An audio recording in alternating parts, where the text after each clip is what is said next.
बुधवार की प्रदोष, भादों का महीना, कृष्ण पक्ष में जो प्रदोष पड़ती है वो रोग और बीमारी को मिटाने की होती है। तो जितने उपाय आपको प्रदोष के बताए जाते हैं उस हिसाब से आप करो। अगर हमें बीमारी से निपटने का कोई इलाज करना है या कोई उपाय करना है तो उसको कृष्ण पक्ष की प्रदोष पर करना है।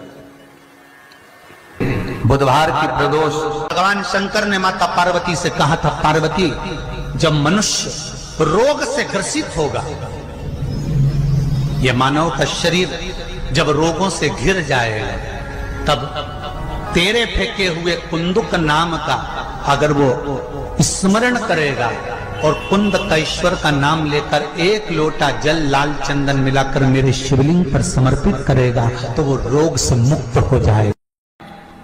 बुधवार की प्रदोष पड़ती है तो शिव रजत भवन में निवास करते हैं। जैसे हमारे यहाँ झाड़ू की महत्वता कही, जो झाड़ू होती है, बुआरी होती है, जिस झाड़ू को अपन झाड़ते हैं, ये महाराज 3 जगह पर नहीं रखना चाहिए।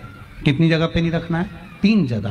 पहला, जिस कमरे में पति पत्नी दोनों सोते हों उस कमरे में झाड़ू कभी मत रखना, क्योंकि पति पत्नी में क्लेश बना ही रहेगा, आपस में प्रेम स्नेह नहीं रहेगा। जिस कक्ष में पति पत्नी सोते हों रहते हों उस कमरे में झाड़ू कभी नहीं होना चाहिए, बुआरी नहीं होना चाहिए। दूसरा, जिस कक्ष में हॉल में लोग आकर बैठते हों और वहां कोई सोफा सेट लगा हो, कोई पलंग लगा हो, उस पलंग के नीचे, उस सोफे के नीचे झाड़ू नहीं होना चाहिए। सास और बहू का संबंध अच्छा नहीं रहता, विवाद होगा ही, ये पक्का है। तीसरा, अन्नपूर्णा का स्थान जहां पर भोजन बनता है, आप भोजन करते हो, रसोई घर में झाड़ू नहीं होना चाहिए। कारण बच्चों में क्रोध आएगा, चिड़चिड़ प्रवृत्ति बनी रहेगी और बेटा और बेटी संबंध आप करना चाहते हो समाज में, और बच्चे गलत जगह पर संबंध करने के लिए आतुर रहेंगे। इसलिए रसोई घर में बुआरी झाड़ू नहीं होना चाहिए। बुधवार की प्रदोष कामना की पूर्ति करते हैं। श्री शिवाय नमस्तुभ्यं। 3 तिथियां हैं। पहला प्रदोष, दूसरी शिवरात्रि और तीसरे नंबर पर आती है सोमवार की अष्टमी। ये 3 तिथियां ऐसी हैं जिसमें 2 बूंद भी दूध अगर हम शंकर भगवान को समर्पित करते हैं तो अपना घर बच्चों की किलकारियों से कम नहीं होता, वो भराता ही है, वंश बढ़ता ही है। वंश बढ़ाने का एक सर्वश्रेष्ठ तरीका में कहा कि जब धन कम हो, संपदा कम हो, व्यापार नहीं चल रहा हो, बहुत कष्ट, बहुत तकलीफ की जिंदगी निकल रही है,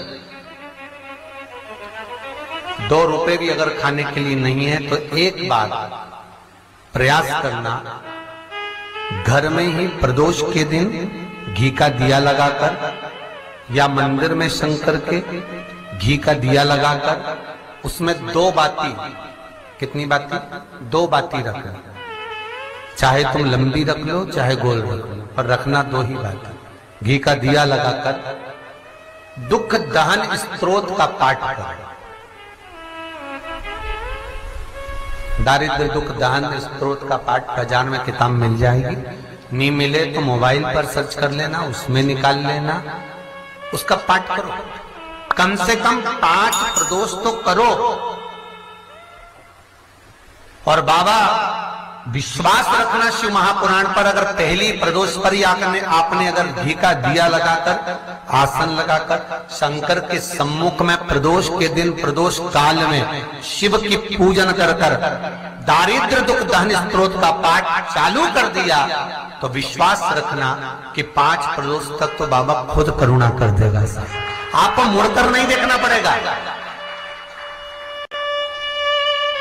नौकरी नहीं लग रही, सर्विस नहीं लग रही, परास्त तो हो चुके हैं, फॉर्म भर भर कर, दुनिया के हाथ जोड़ जोड़ कर। एक बार महादेव के हाथ जोड़ लो, एक बार उससे कह लो,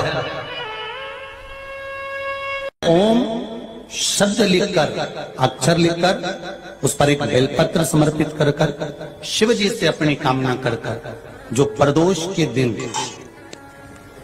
प्रदोष काल के अंतर्गत बेलपत्री के वृक्ष की पूजन कर कर, ये नाद कर कर, ओम अक्षर का नाद कर कर, स्मरण कर कर आता है ज्यादा से ज्यादा कहेंगे तो 4 दिन 5 दिन में या 6 दिन में मेरा देव अधिदेव महादेव जो समस्या और टेंशन जिंदगी में चल रहा होता है उससे थोड़ा बहुत तो निजात मेरा देव अधिदेव महादेव उसी समय करना प्रारंभ कर। वस्तु दोष हो गया, काल तक दोष हो गया, एक बीमार पड़ता एक ठीक होता, फिर बीमार पड़ता फिर ठीक होता, फिर बीमार पड़ता फिर ठीक होता।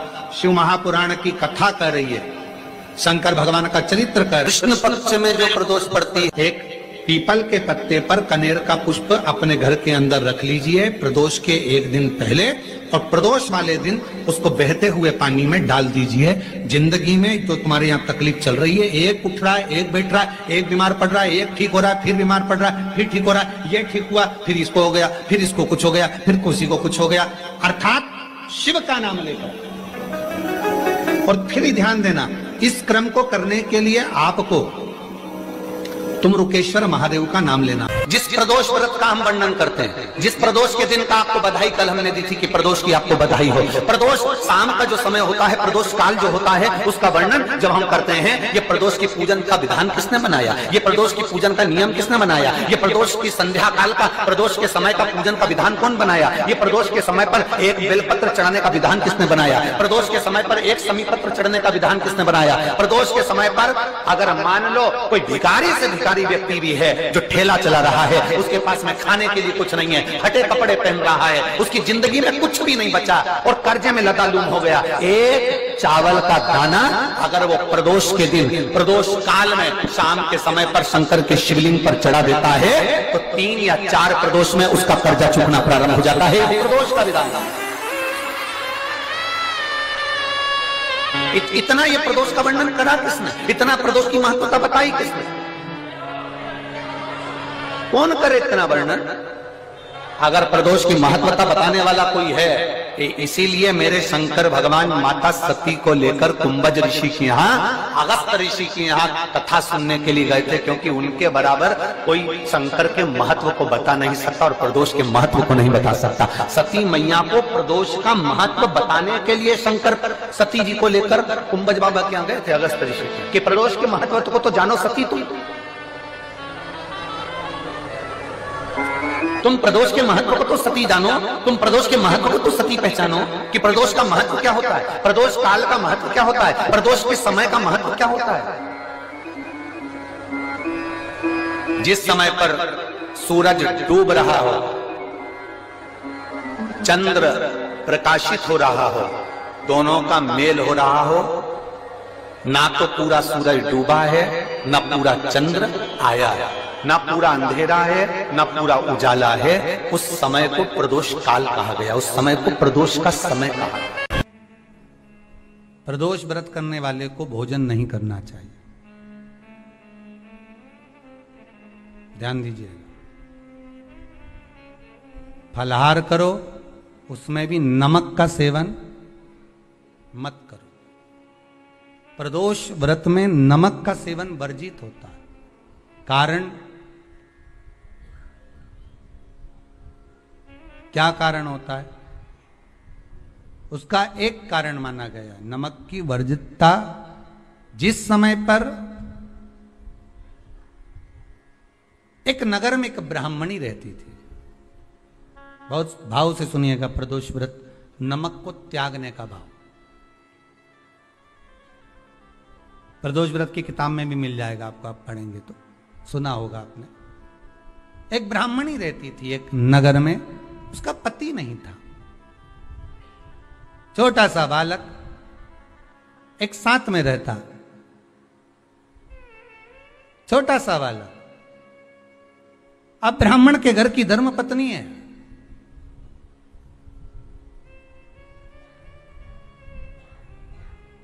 ब्राह्मण कर्मकांड करने वाला, पूजन करने वाला, पाठ करने वाला, अनुष्ठान करने वाला, पूजन करने वाला, मंत्र जाप करने वाला, भगवत भक्ति में डूबने वाला। ब्राह्मण तो चले गया, ब्राह्मणी बच्चे के साथ रह रही, क्या करे वो, अकेली निवास कर रही,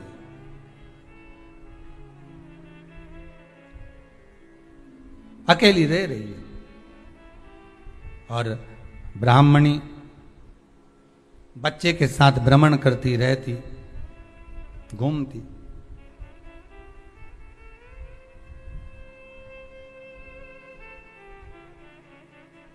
कहीं कहीं दर दर जाकर कुछ भिक्षा को मांग कर लेकर आ जाती, और भिक्षा लाने के बाद में उस भिक्षा को जब लेकर आती तो अपने बच्चे को भी खिलाती और स्वयं भी उसका पान करती।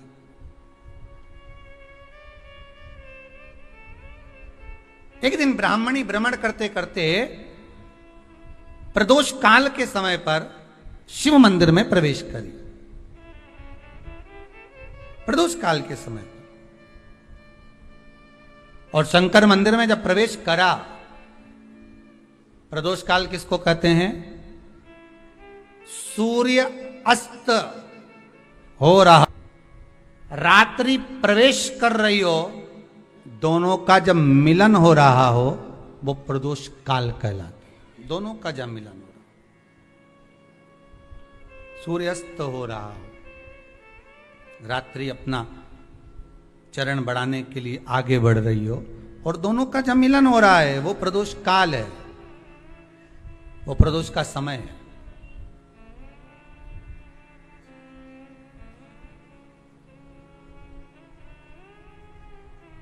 ब्राह्मणी मंदिर में प्रवेश कर रही, जब ब्राह्मणी मंदिर में प्रवेश करी, मंदिर के अंदर पहुंची, प्रदोष काल का समय था, प्रदोष का समय चल रहा था, और प्रदोष काल के उस समय में, प्रदोष काल के उस समय में जब ब्राह्मणी ने देखा कि कोई भगवान की भक्ति में लगा हुआ है, भगवान के रस तत्व में डूबा हुआ है, आज ब्राह्मणी के पास में कुछ पदार्थ नहीं है, अपने बच्चे का पेट भरने के लिए कोई सामग्री नहीं है, और कुछ आस लेके वो प्रवेश करी है, कुछ आस लेकर वो अंदर प्रवेश कर जाती है।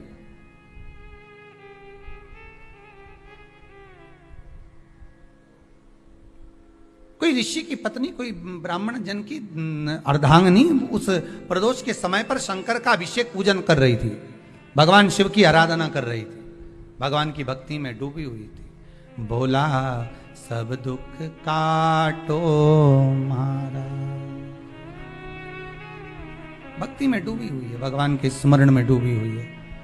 भोला सब दुख काटो मारा, शिव शंकर जपो तेरी माला, भोले बाबा जपो तेरी माला, भोला सब दुख काटो मारा। ओ भोला, आवाज ऊंची नीची हो रही, सब दुख काटो मारा। वैश्य है मंगल मंगलकारी, वैश्य है मंगल मंगलकारी। अब ठीक है। अवधूत रूप तुम्हारा, अवधूत रूप निराला, भोला सब दुख काटो, शंभू सब दुख काटो।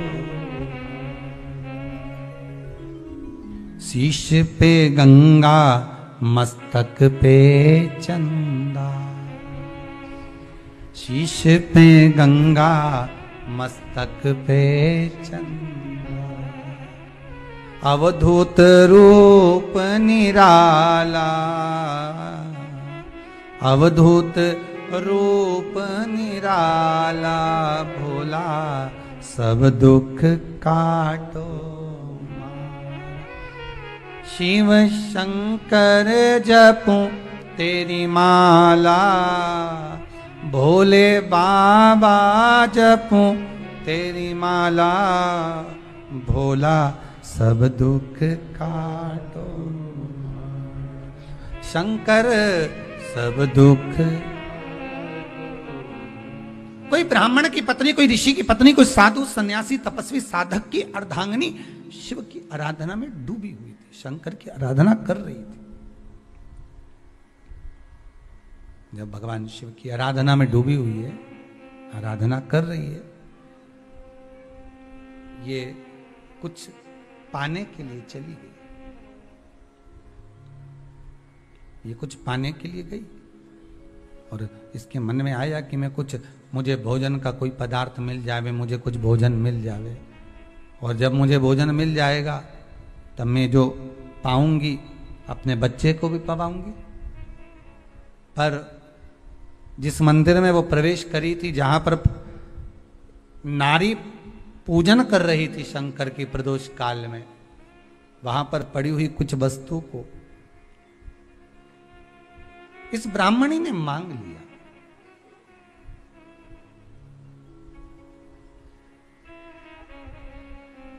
मेरे बालक को बहुत भूख लगी है, मेरा बच्चा बड़ा भूखा है, इसके भोजन के लिए थोड़ी सी सामग्री दे दीजिए, इसके भोजन के लिए थोड़ा सा कुछ रसतत्व दे दीजिए।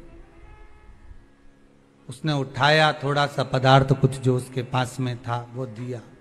जब दिया तो देने के बाद जब उसे प्राप्त हुआ, और होने के बाद में जब वो मिल गया उसको, तो उसने उस समय पर उस पदार्थ को जैसे ही मुख में लिया, लेते ही कहा इसमें तो स्वाद नहीं है।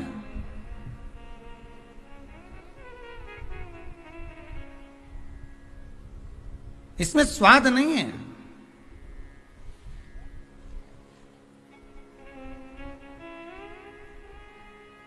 उस ब्राह्मणी ने बड़ा सुंदर एक संवाद कहा।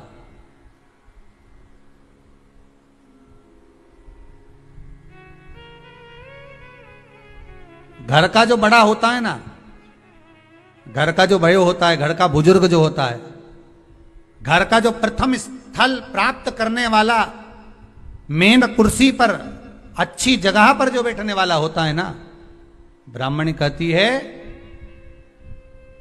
वो कभी किसी वस्तु में ऐब नहीं देखता, मिनक नहीं निकालता। जब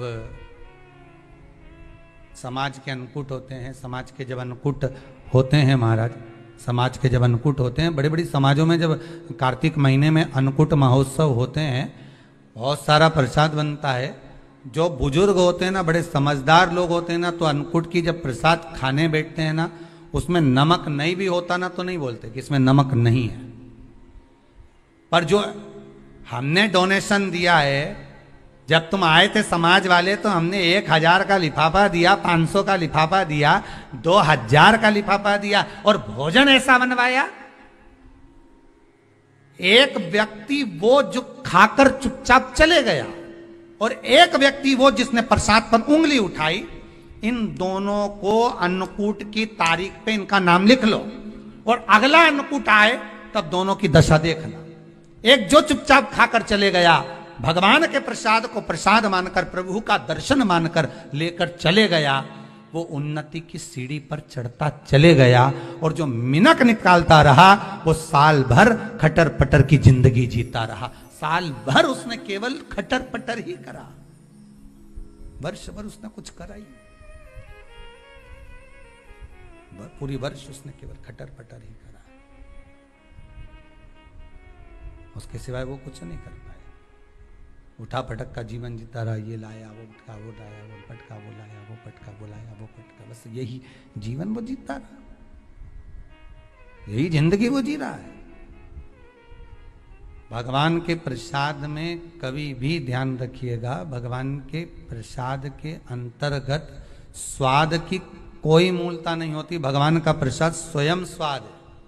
भगवान के प्रसाद में नमक नहीं देखना, मिर्ची नहीं देखना, भगवान के प्रसाद में शक्कर नहीं देखना, भगवान के प्रसाद में कुछ ये नहीं देखना कि कितना माल डला, कितना घी, कितना बादाम, कितना काजू, कितना इलायची डला। हाँ, यहां तक शास्त्र कहता है कि भगवान का प्रसाद अगर बन रहा है तो उसकी सुगंध भी नहीं ली जाती है महाराज, यहां तक शास्त्र कहता है। जब तक भगवान उसको पानी ले तब तक उसका सुगंध भी नहीं ली जाती।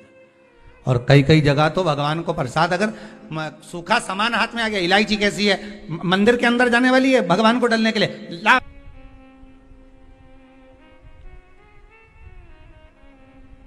धनिया पाउडर आया सब्जी में डालने के लिए, कैसी गंध है, सूंघ लिया, वो तुम डाल दिया, उसका कोई स्वाद नहीं है, उसका कोई महत्व नहीं। भगवान उसको स्वीकार नहीं कर सकता, भगवान उसको स्वीकारेगा नहीं।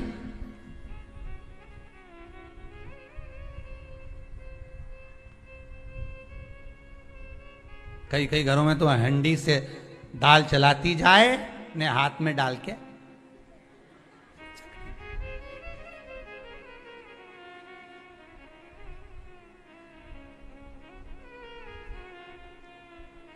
यहाँ कभी आप लोग, अभी तो लॉकडाउन चल रहा है, अभी तो खेल लॉकडाउन है, तो यहाँ आने की परमिशन नहीं है आप लोगों को भी, किसी को भी। आप तो घर बैठ के कथा का आनंद लो। पर कभी आप लोग कभी कुबेरेश्वर धाम आएंगे ना, तो यहाँ पर एक चीज का, जैसे जो 21-21 हजार रुपये जिन्होंने जमा करे हैं और आजीवन भोजन भंडारे के जो सदस्य बने हैं, जिनकी तरफ से रोज भोजन चलता रहता है, तो आप कभी यहाँ आकर आश्रम पर जब कभी थोड़ा सा कुछ प्रसाद मिल गया, भले खिचड़ी मिली, चाहे जरा सी सब्जी भाजी मिली, जो भी मिला आपको, रोटी सब्जी पूड़ी आदि जो मिला, उसको जब आप खाएंगे ना, तो यहाँ भोजन बनने के बाद भगवान को जब भोग लग जाता है, उसके बाद ही उसको चखा जाए। यहाँ चखने का कोई क्रम नहीं, यहाँ तो बना आया और बांटा गया, खाओ प्रसाद पाओ, बस। यहाँ तो एक ही क्रम है कि उस प्रसाद को पा लीजिए। उसमें कोई स्वाद नहीं देखा गया, उसमें कोई स्वाद की, यहां तो भगवान की दृष्टि का स्वाद होना चाहिए, उनकी अधरामृत का स्वाद होना चाहिए, उनके अधरामृत। महाराज ब्राह्मणी ने जैसी मुख में लिया, थूक दिया। ये श्रेष्ठ नहीं है। जो ऋषि की पत्नी अंदर पूजन कर रही थी प्रदोष काल, उसने कह दिया, आपका चेहरा बता रहा है कि आप ब्राह्मण की धर्म पत्नी, पर आज आप दर दर जाकर अगर भिक्षा मांग रही हो, दर दर जाकर अगर भीख मांग रही हो, दर दर जाकर भिक्षा को मांग रही हो, तो इसमें आपके पति का दोष नहीं है, दोष आपका है। क्योंकि आप भगवान के प्रसाद में भी जो स्वाद देखी थी ना, ये आपका एक जन्म का नहीं है, ये ना जाने कितने जन्म का है। ब्राह्मणी के मस्तिष्क में बैठ गया, ब्राह्मणी के उस पुकाना, वो बक्कल में नहीं अक्कल में बैठ गया कि ये स्वाद नहीं देखना। इसलिए प्रदोष व्रत के अंतर्गत ब्राह्मणी ने उस दिन से विचार कर लिया कि जैसे आप पूजन कर रही हो, जैसे आप अर्चना कर रही हो, जैसे आप आराधना कर रही हो, ऐसी आराधना, ऐसी पूजन, ऐसी भक्ति मैं भी करूंगी, ऐसी आराधना मैं भी करूंगी। अब मैं स्वाद नहीं देखूंगी। तो प्रदोष व्रत करने वाले को ध्यान रखना चाहिए कि नमक का सेवन ना करे, नमक को ना पाए, भोजन ना करे, फलाहार करिए, फल का आहार करिए, प्रयास करिए। और यदि आपने व्रत का ले लिया भोजन का कि हम तो एक टाइम फलाहार करेंगे, एक टाइम भोजन करेंगे, ऐसा भी कई लोग प्रदोष ले लेते हैं, तो वो बात आपकी है, आप तक रखो, ठीक है, अपने मन तक, ठीक है। बाबा आपकी मनोकामना पूर्ण करे, वो भी भाव रखो। शाम का समय हो, ब्राह्मणी रोज प्रतिदिन शंकर जी के मंदिर में शाम के समय पर जैसे ही प्रदोष आता और शिव जी के मंदिर में चली जाती। अब उसने प्रदोष का व्रत करना प्रारंभ कर दिया, शंकर की उपासना प्रदोष काल में करना प्रारंभ कर दी। समय आया, ये ब्राह्मणी अपने बच्चे को लेकर जा रही थी। मात्र 4 प्रदोष ही निकले थे, केवल 4 प्रदोष निकले थे। ब्राह्मणी लेकर जा रही थी अपने बच्चे को। सामने एक कोई बालक भूख से विलकता हुआ सामने आकर खड़ा हो गया। उसने भी अन्न का भाग मांगा, मुझे भूख लगी है, मेरे उदर में कुछ अन्न का भाग नहीं है, आप मुझे अन्न का भाग दे दीजिए, मुझे थोड़ा सा भोजन दे दीजिए। वो बिलकता हुआ बालक इसके चरणों में आकर पड़ गया, माता माता माता कहकर अन्न मांगने लगा, आप मुझे कुछ दे दीजिए।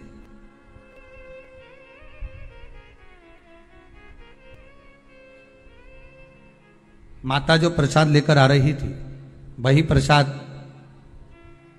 प्रसाद इस बालक को दिया। आपका पिता कौन है? ध्यान नहीं। माता कौन है? ध्यान नहीं। घर ले गई ब्राह्मण उस बालक को, पाल पोस कर दोनों बच्चों को बड़ा करा। बच्चा जब बड़ा हुआ बड़ा होने पर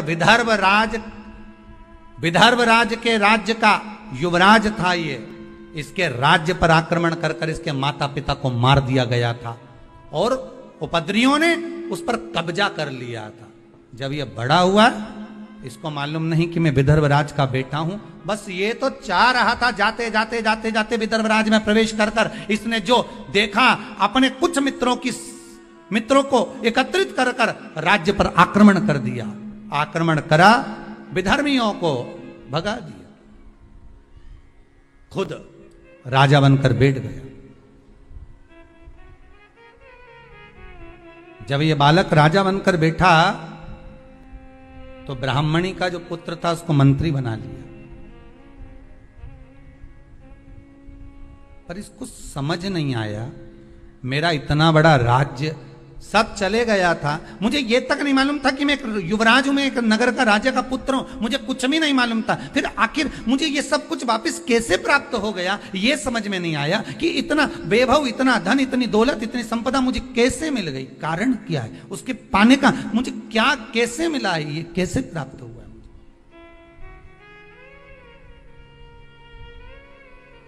इससे पहले वाली कथा में कहा था, बहुत बड़ा दुख आए, छोटे से रूप में निकल जाए तो समझ लेना शंकर ने कृपा कर दी। बहुत दिन से काम नहीं हो रहा था, काम तुरंत हो गया, समझ लेना शिव ने कृपा कर दी। कुबेरेश्वर धाम आप आए और बाबा ने आपको बुलाया, मान लो आप आए और बाबा ने आपको बुलाया, और कुबेरेश्वर धाम से जाने के बाद, क्योंकि इस भूमि का तो नियम है, आप जहां बैठकर कथा सुन रहे हो, आस्था चैनल के माध्यम से, आप फेसबुक यूट्यूब के माध्यम से कथा श्रवण कर रहे हैं, सिंगण कर रहे हैं कथा को, मेरा निवेदन है जिस भाव से सुने, आप निवेदन कर कर सुने कि बाबा कुबेर भंडारी मेरे 3 महीने के अंदर मेरी मनोकामना पूर्ण कर देना, मेरी ये कामना है आप पूर्ण करना। तो बाबा क्यों ना करेगा, आप दिल से उसको पुकारो तो।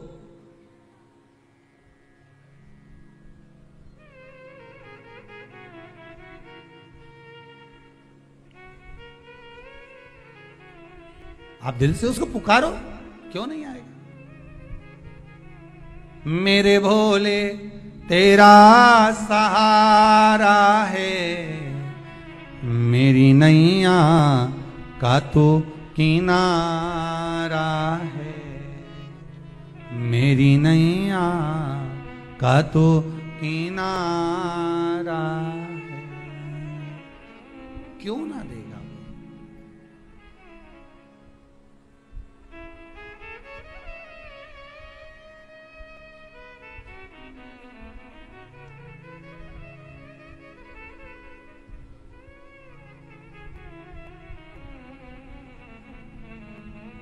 महाराज, एकादशी की मृत्यु, द्वादशी को दाग, ध्यान दीजिएगा, त्रयोदशी की खारी, जो ये राख जो समेटी जाती है, कोई समेटने जाए ना जाए, तीसरा त्रयोदशी पर अगर पड़ भी गया तो महाराज उसकी राख समेटने की जरूरत नहीं पड़ती, शंकर उसकी भस्म अपने तन पर अपने आप रपट लेता है, अपने आप। त्रयोदशी मतलब प्रदोष, प्रदोष के दिन भगवान शिव उस भस्म को अपने तन पर धारण कर लेता है, जो मिल जाए शमशान में बस शिव उसको अपने तन पर, अपने शरीर पर धारण कर रहा है शिव।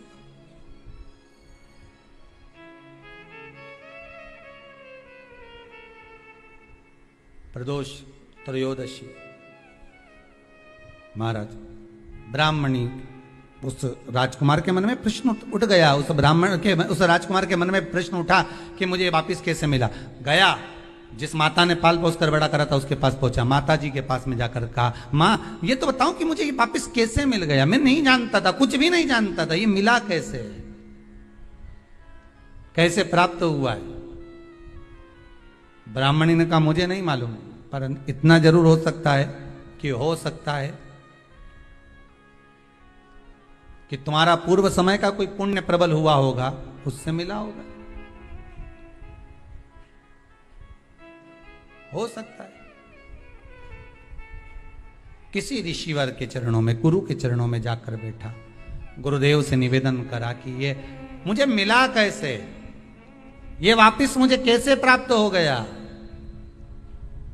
अरे भगवान को धन्यवाद दो कभी कभी कि तूने अच्छे घर में पैदा किया, अच्छा परिवार दिया, अच्छा पति दिया, अच्छी पत्नी दी, अच्छे बच्चे दिए, अच्छा कुटुंब दिया, घर दिया, दुकान दी, जमीन जायदाद दी, शरीर अच्छा दिया, हाथ पैर आंख नाक मुंह सब बढ़िया दिया, एक के भी निपटा के नहीं भेजा तूने।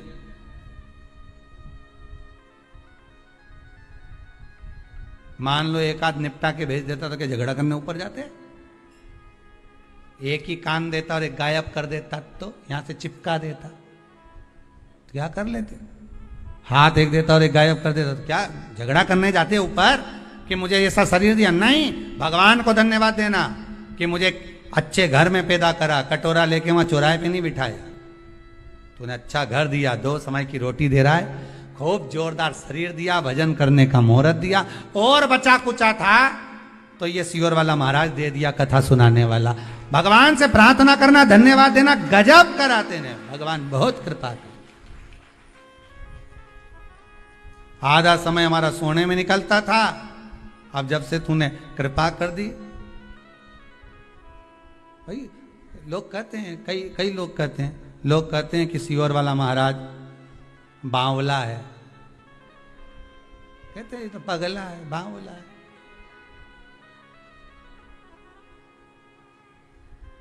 भाई दुनिया के लोग तो कहते हैं कि सियोर वाला महाराज बावला है, पर लोगों को कैसे समझाऊं, कैसे कहूं कि सियोर वाला महाराज महादेव का लाडला है, इनको कैसे समझाया? अपन तो यही कहेंगे कि ये बावला कहे तो अपन समझ लो कि शंकर के लाडले, प्रमोशन है अपना। जब रामकृष्ण परमहंस जी को लोगों ने पागल कहा, चैतन्य महाप्रभु जी को लोगों ने पागल कहा, नामदेव जी को लोगों ने पागल कहा, तुकाराम जी को लोगों ने पागल कहा, मीराबाई को लोगों ने बावरी कहा, बावरी मतलब पागल, कमली मतलब पागल। दुनिया के लोग संत महात्मा साधु सन्यासी तपस्वी साधक उपासक इन सबको पागल कहते हैं। कथा बाचने वाले पागल, कथा सुनने वाले पागल, कथा करवाने वाले पागल। समझदार तो वो हैं जो कथा सुनते ही नहीं है, वो सारे समझदार जो कथा नहीं सुने, मंदिर नहीं जाए, देवालय नहीं जाए, भजन में नहीं जाए, दान पुण्य नहीं करे, स्मरण नहीं करे, वो सब समझदार। और अपन सब पागल। पागल मतलब प्रमोशन, समझदारी मतलब डिमोशन। मीरा भई रे बावरी, बावरी। कितना लोगों ने गाया, अपने पिया की मीरा बनी रे जोगनिया, हंसी उड़ावे सारी सारी दुनिया, मीरा बनी रे जोगनिया। लोग पागल।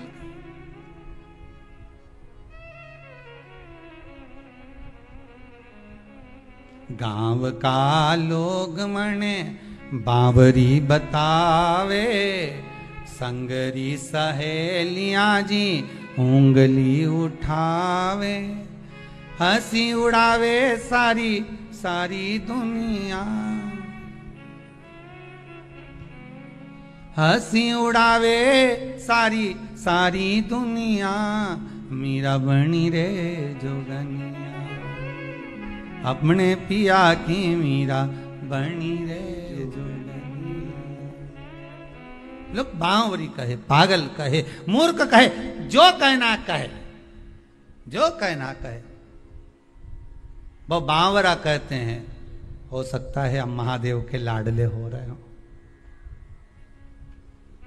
दुनिया हंसी उड़ाए, ताने दे, तुम तो बढ़िया जोरदार चोटी करके खूब नाचो, अलमस्त भगवान का भजन करो। भाई इस्कॉन मंदिर में जाकर देखना,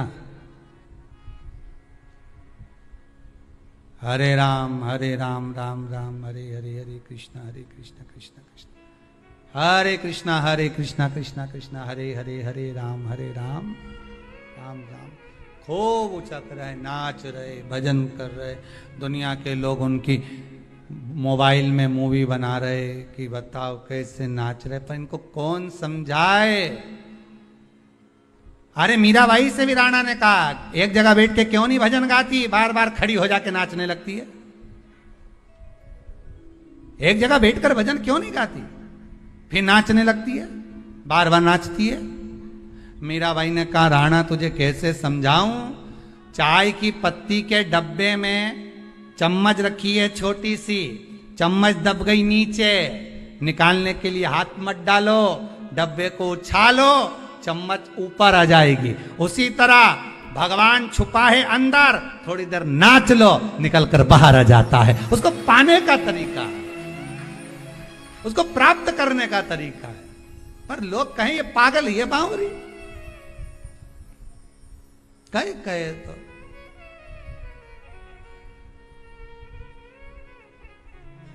लोग पागल कहे।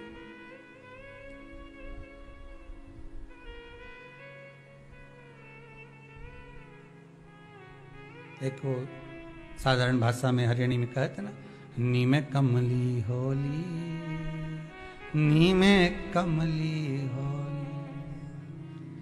रूप सलोना देख श्याम का, रूप सलोना देख श्याम का, सुध बुध मेरी खोली, नी में कमली होली, नी में कमली होली, नी में कमली होली, नी में कमली होली। सुध नहीं है, विचार नहीं है, भाव, बस हृदय चित्त मन परमात्मा में रमा हुआ है, लगा हुआ है, उस चित्त को लगा कर रखा।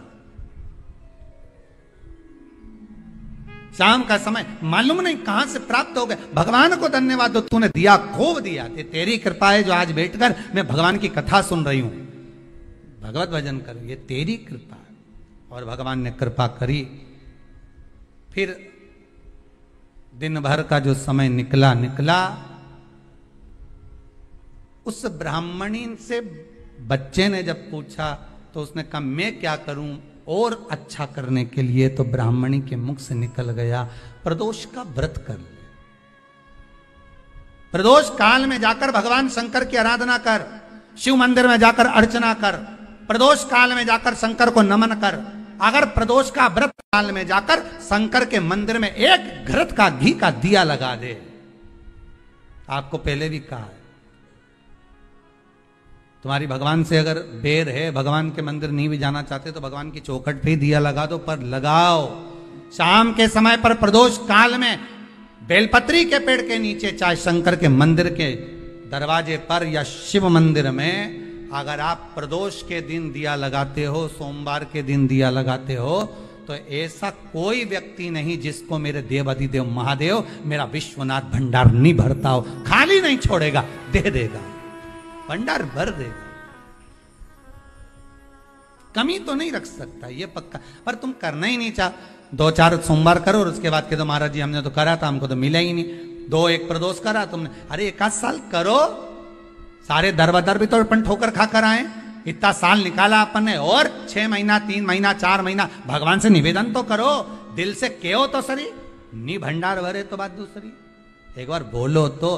पर जगत के लोगों के सामने जाकर मत कहना, कहना तो देव अधिदेव महादेव से कहना। अब वो राजकुमार ने फिर व्रत करा, और व्रत करा तो उसका फल ये हुआ कि एक गंधर्वों की कन्या अंशुमति इस राजकुमार को देखकर लोभित हो गई। पिताजी ने समझाया, विवाह मत कर बेटी, अपन गंधर्व लोक में निवास करने वाले और देवलोक में रहने वाले से तू विवाह कर रही है, कहां जाएगी? देवलोक में रहने वाले इस मृत्यु लोक में निवास करने वाले से विवाह कर रही। नहीं पिताजी, मैं गंधर्व लोक छोड़ दूंगी, देवलोक छोड़ दूंगी, पर मैं विवाह उसी से करूं। पिताजी ने कहा, जो तेरा भाग्य। विवाह हो गया, राजकुमारी भी आ गई।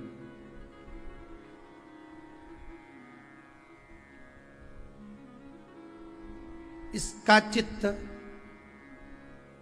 राजा में था, राजा का चित्त देव अधिदेव, जम के बोलो, महादेव में होता। बहुत बहुत ध्यान रखिएगा इस कथा को। आज प्रदोष व्रत जो आपको सुनाया जा रहा है, इसको बहुत सावधानी से सुनना। पति से पूछ लेना कि आप मंदिर चल रहे हो, मैं जा रही हूं। वो कहे हाँ चल रहा हूं, या उसने कहा कि अभी थोड़ी देर से चलते हैं, ठीक है कोई बात नहीं। बहुत मन हो उसका, आपने पूछा, दिल से कह दिया हाँ चल रहा हूं, तो ले जाओ। और अगर तुम सोचो कि हमने सुना है कि जोड़े से दर्शन करते हैं तो ज्यादा फायदा मिलता है, और मालूम पड़े बस जोड़ा के चक्कर में यहां सिर फोड़ा हो जाए, नहीं?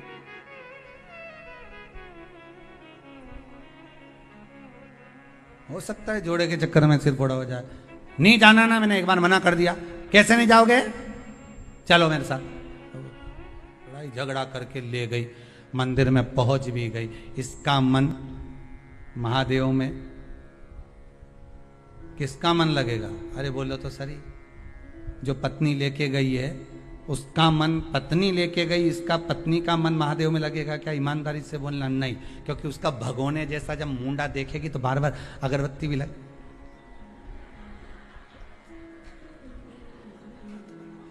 प्रेम से पल्लू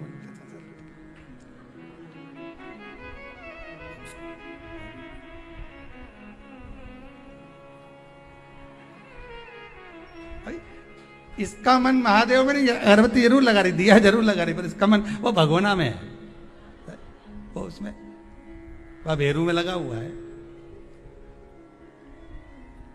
मन लगे ही नहीं, वो लगा है। और उसका मन किस में लगा है? आ तो गया, उसका मन किस में लगा है? महादेव में। इनके चक्कर में आया, इसका उसमें, उसका इसमें लगा है। कौन से महाराज ने बताया था इसको प्रदोष का व्रत? शंकर जी से पूछ रहा, और शंकर जी बोल रहे सीवर वाला बताया। आकर बोल मान लो, ये सबसे पहला टिकट यहीं का कटाएगा। कहाँ जाना था? सीवर जाना, कुबेरेश्वर महादेव, वहीं मिलेगा वो। अभी ढेर सारे ढूंढ रहे होंगे काली मिर्ची वाले महाराज। अब रे का, अरे भाई शंकर की उपासना करो, भगवत भजन का रस तत्व ग्रहण करो, जीवन में उतारो शंकर की चरित्र को, शिव महापुराण के उस पावन चरित्र। इसका चित्त देवाधिदेव महादेव में लग गया, मन हो। अब यहां ये अंशुमति शिव जी को रिझाने में इसका तत्व नहीं, इसका तत्व है पति को रिझाने में, और पति का तत्व है शंकर को रिझाने में।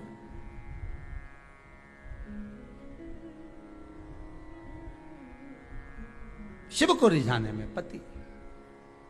आज अंशुमति को साथ लेकर शिव मंदिर में पहुंच गए। पत्नी ने पूछा, अंशुमति ने पूछा, स्वामी क्या ये बताओ,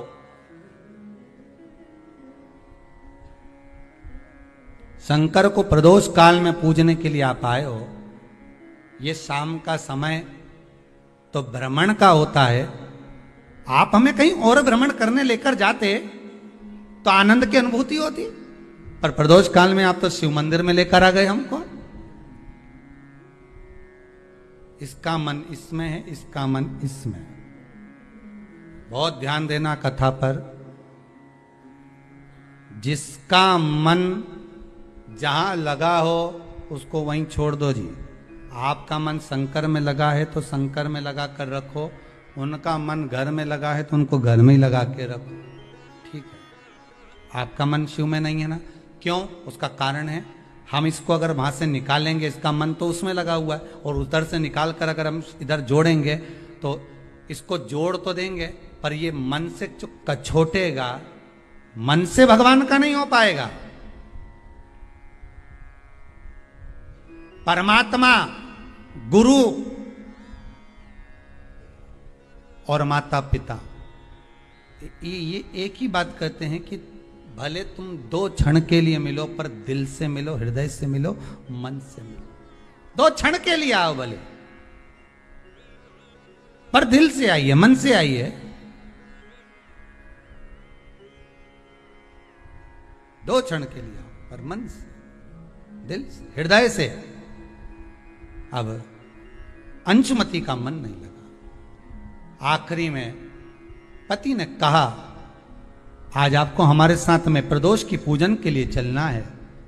कहीं किसी ऋषि के मुख से सुन लिया अंशुमति ने कि प्रदोष का पूजन करने से मनवांछित फल की प्राप्ति होती है। और इसकी मनवांछित फल प्राप्ति क्या थी कि जिसके साथ मेरा विवाह हुआ है, ये पति मुझसे अधिक प्रेम करे और मैं इससे अधिक प्रेम करूं। तो उसने उसको पाने के लिए प्रदोष का जब व्रत किया, साधना करी, उपासना करी, शंकर भगवान स्वतः प्रसन्न हो गए। प्रसन्न होकर उस ब्राह्मण के बालक, उस राजकुमार को देखा और राजकुमार को देखकर कहा, राजकुमार,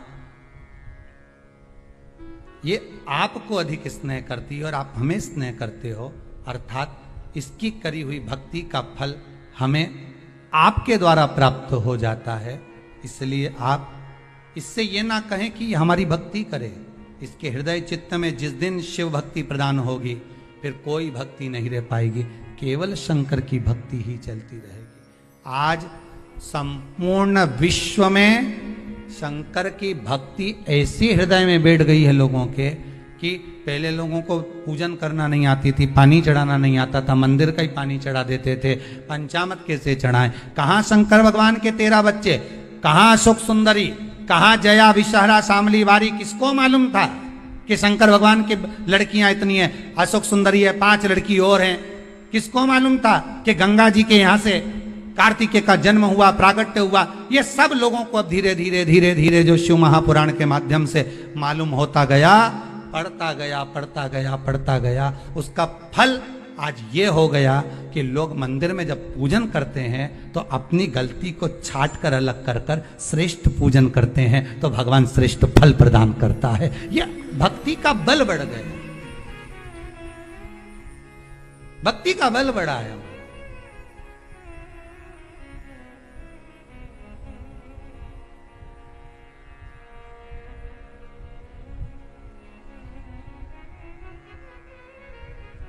पूजन करें प्रदोष काल में, शिव की आराधना करें।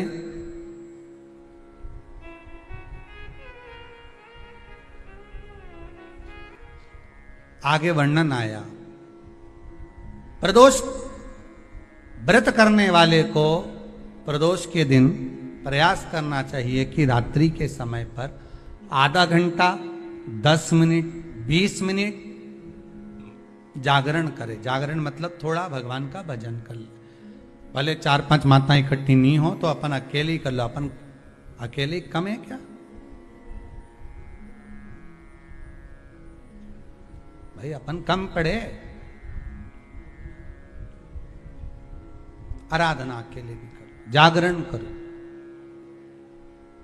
जब आपकी 11 प्रदोष हो जाए, 26 प्रदोष हो जाए, तब उद्यापन करो। उद्यापन 2 ब्राह्मणों को जोड़े से बुलाओ। ब्राह्मणों को जोड़े से बुलाकर उनके चरणों की पूजन कर कर, आराधना कर कर, सुंदर मंडप तैयार कर कर भगवान का, उसमें सुंदर रंगोली डालकर, मंडल बनवाकर पूजन करो शंकर भगवान की प्रदोष का। एक दिन पहले गणेश की आराधना करो, पूजन करो, और प्रदोष वाले दिन जो मंडल बनाए हैं पूजन अर्चना करने के लिए, जो स्थान दिया है, उसकी आराधना करो। खीर की आहुतियां दीजिए 108 बार। जो ब्राह्मण आए उनके माध्यम से मंत्रों द्वारा पूजन कराकर खीर की आहुतियां दीजिए शिव नाम महाराज। फिर ब्राह्मणों को जोड़े से भोजन कराकर, चरणों को नमन कर कर, दक्षिणा प्रदान कर कर निवेदन कर कर ब्राह्मणों से कहें, हे ब्राह्मण देवता, आप हमें आशीर्वाद प्रदान करें कि जिस प्रदोष का हमने व्रत किया है उस व्रत का पुण्य फल हमें प्राप्त हो। ऐसा ब्राह्मण चरण को नमन कर कर प्रणाम कर कर उनसे अपने मस्तक पर अक्षत छुड़वाएं, फिर नमन कर कर भोजन कराकर विदा करें। शाम को भगवान का जागरण करें। ऐसे प्रदोष व्रत का उद्यापन कर अपने जीवन को सार्थक बनाएं। ऐसा सुंदर प्रदोष व्रत का व्याख्यान वर्णन स्कंद पुराण में करा गया। वही स्कंद पुराण का प्रदोष व्रत का वर्णन आपको शिव महापुराण के इस सुंदर संवाद में किया गया।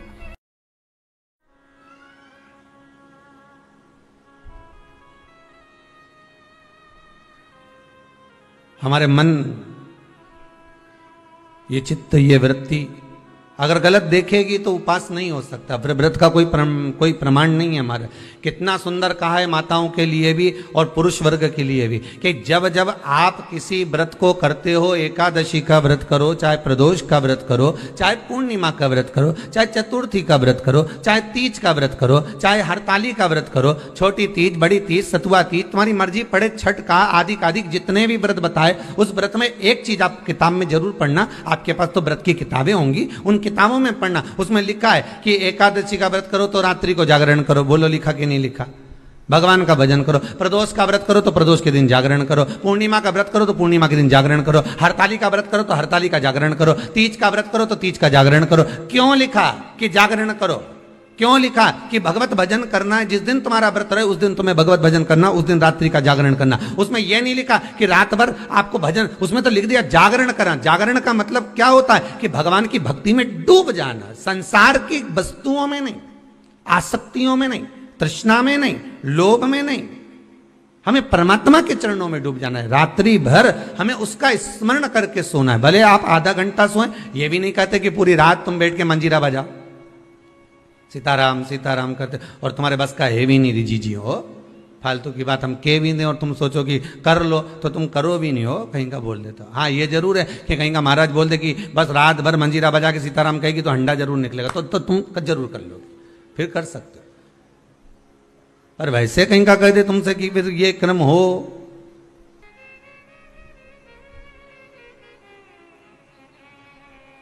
हम ये नहीं कहते कि तुम रात भर जागरण करो। हम तो इतना कहते हैं कि पूजन करना, एकादशी करना, प्रदोष करना, पूर्णिमा करना, या सोमवार करना, या मंगलवार करना, या बुधवार करना, या गुरुवार, शुक्रवार, शनिवार, जिस व्रत को स्त्री और पुरुष कर रहे हैं उस व्रत के दिन रात्रि के समय सोने से पहले कम से कम आधा घंटा तो भगवान का नाम ले लो। कितना घंटा? अरे बोलो तो जम के आधा घंटा बहुत। और वो भी किस लिए? क्योंकि पुराण में लिखा है। आप जिस कथा को पढ़ते हो ना, 16 सोमवार की पढ़ लो, चाहे आप प्रदोष की पढ़ लो, उसमें लिखा मिलेगा आपको। किस किसने पढ़ी है? आस्था चैनल पर जितने लोग सुन रहे हैं अपने हृदय पर हाथ रखकर पढ़ना कि प्रदोष की कथा अगर आपने पढ़ी होगी, एकादशी की कथा पढ़ी होगी, द्वादशी की जिस भी कथा को आपने पढ़ा होगा, सोमवार, मंगल, बुध, गुरु, शुक्र, शनि, उसमें लिखा है रात्रि का जागरण करो। जागरण हम ये नहीं कहते कि पूरी रात करो, आप तो बस केवल आधा घंटा भी कर लोगे ना तो भगवान स्वीकार कर लेगा। पर काय से करना जागरण?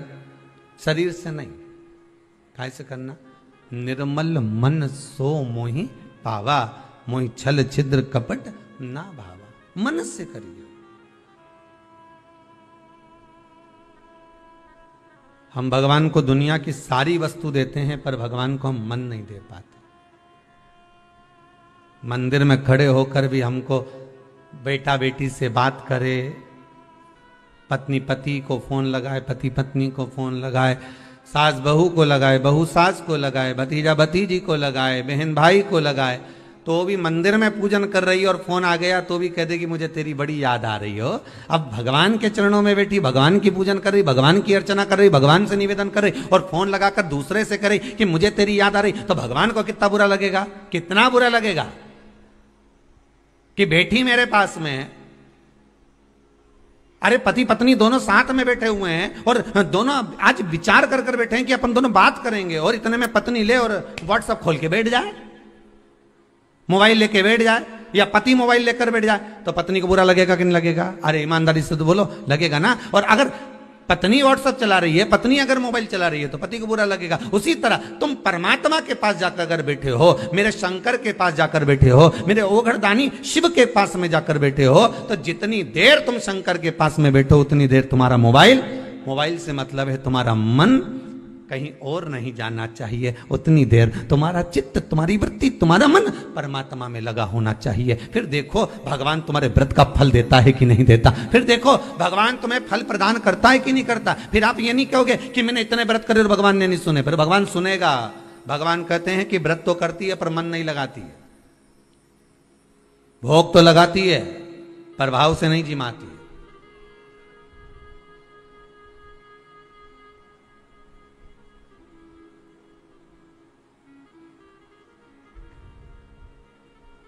अब भोग तो ऐसा कोई भी लगा दे, दुर्योधन ने लगाया था ढेर सारा, लड्डू ने, पेड़ा ने, गुलाब जामुन ने, इमरती ने, भजिया ने, पकौड़ा सब बनाया, ढेर खूब सारा बनाया। पर अब ढेर तो बनाया पर भगवान के भाव से बुलाया।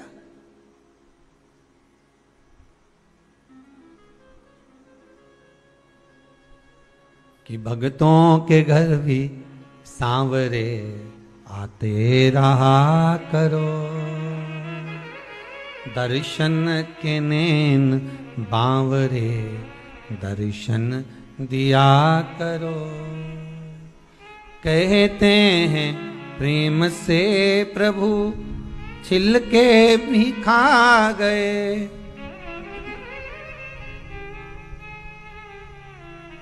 कहते हैं प्रेम से प्रभु छिलके भी खा गए, शबरी के झूठे बेर भी खाते रहा करो, दर्शन के नैन बांवरे दर्शन दिया करो। भक्तों के घर भी सांवरे आते रहा करो। भाव चाहिए भगवान को। आपका धन दौलत संपदा सत्ता वैभव ये कुछ भी परमात्मा को नहीं चाहिए, आपसे कुछ नहीं चाहिए। भगवान कहता है कि मुझे मेरा दिया हुआ मत दे, जो तेरा है वो मुझे दे दे। कितना सुंदर पहले भी कहा, फिर कहते हैं कि अहंकार आपका अपना है, और जब अहंकार आप भगवान को दे दोगे तो आप तो वैसे ही सृष्ट हो जाओगे।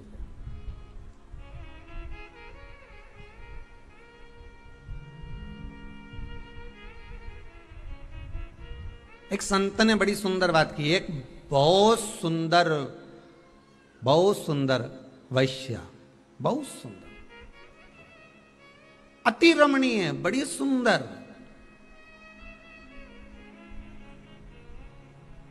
जिसकी सुंदरता का कोई बखान ही नहीं कर सकता, इतनी सुंदर थी।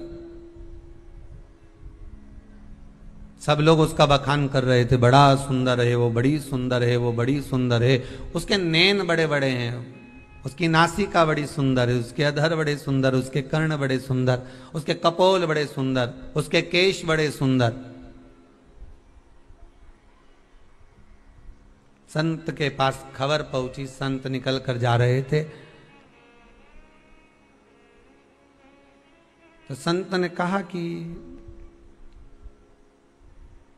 आप कह रहे हो कि इतनी सुंदर है, पर मुझे लगता है कि मेरे त्रिकालदर्शी से ज्यादा सुंदर नहीं हो सकती, मेरे भगवान से ज्यादा सुंदर नहीं हो सकती। तेरी प्रतिमा इतनी सुंदर तो कितना सुंदर होगा, उससे ज्यादा सुंदर नहीं हो सकती। संत ने कहा चलो हम भी चलकर देख लेते, पर हम उसके घर के अंदर प्रवेश नहीं करेंगे, बुलाओ उसको बाहर। वैश्या को बाहर बुलाया गया, जैसे ही बाहर बुलाया, संत ने कहा तुम इसकी बात कर रहे हो, इसकी बात कर रहे हो कि ये इतनी सुंदर है? संत ने कहा व्यक्ति कितना भी सुंदर हो, चाहे उसके चेहरे पे हीरे लटक रहे हो। संत बोला पर इसकी जो परछाई है वो तो काली ही है। संत बोले इसकी परछाई गोरी है क्या? आप लोगों में से जितने भी हैं जो रोज दर्पण देखते हैं, चौटी भी करते हैं, बढ़िया सुंदर श्रृंगार भी करते हैं, 50 बार विचार भी करते हैं कि मैं कितनी सुंदर, कि आज जोरदार लग रही ने, लहंगा ने, चोली ने, चुंदड़ी सब पहनी, बड़ी सुंदर दिखे। पर अभिमान किस चीज का करें?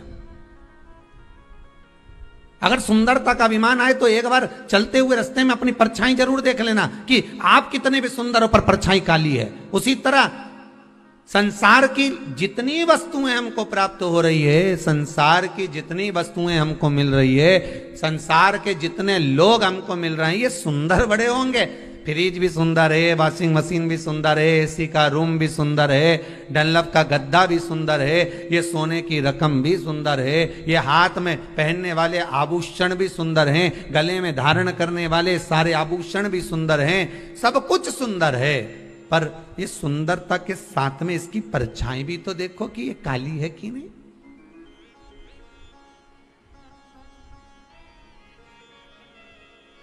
इस सुंदरता में दुख भी है, इसमें कालोच भी है, इसमें परछाई भी है। तो कहा परछाई किसकी नहीं दिखती?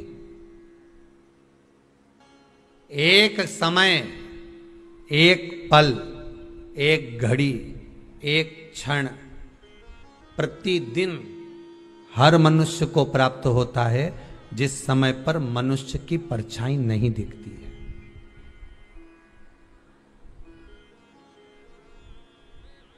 उस समय पर आपको अपनी परछाई नहीं दिखेगी। वो कितनी बजे? दोपहर ठीक 12 बज रहे हैं। कितने? जम के बोलिए जरा। आपकी घड़ी के आगे पीछे हो सकता है, अगर घड़ी आगे पीछे होगी तो भले परछाई दिख जाएगी, पर ठीक अभिजीत मुहूर्त में ठीक दोपहर के 12 बज रहे हो और सूर्य तुम्हारे मस्तक पर होगा, उस समय पर परछाई दिखेगी क्या? नहीं। सूर्य थोड़ा सा भी पीछे हुआ, आगे हुआ तो परछाई दिखेगी, पर ठीक सूर्य तुम्हारे मस्तक पर होगा तो परछाई नजर नहीं आएगी। शिव महापुराण की कथा कहती है जिस समय पर तुम्हारे मस्तक पर सूर्य होता है उस समय पर परछाई नहीं दिखती, उस समय पर केवल तुम ही नजर आते हो, उस समय पर केवल तुम ही रह जाते हो। उसी तरह जिस समय पर तुम्हारे मस्तक पर शंकर की कथा, शिव महापुराण और शंकर के चरण विराजमान होते हैं, तब व्यक्ति को कुछ नजर नहीं आता, केवल महादेव ही नजर आता है, केवल शिव ही नजर आता है, कोई दूसरा नहीं दिख सकता, कोई परछाई नजर नहीं आ सकती। हमें हमारा अंधेरा तत्व नजर नहीं आ सकता, हमें हमारी कालोच नजर नहीं आ सकती, उसमें केवल शिव ही दिखेगा।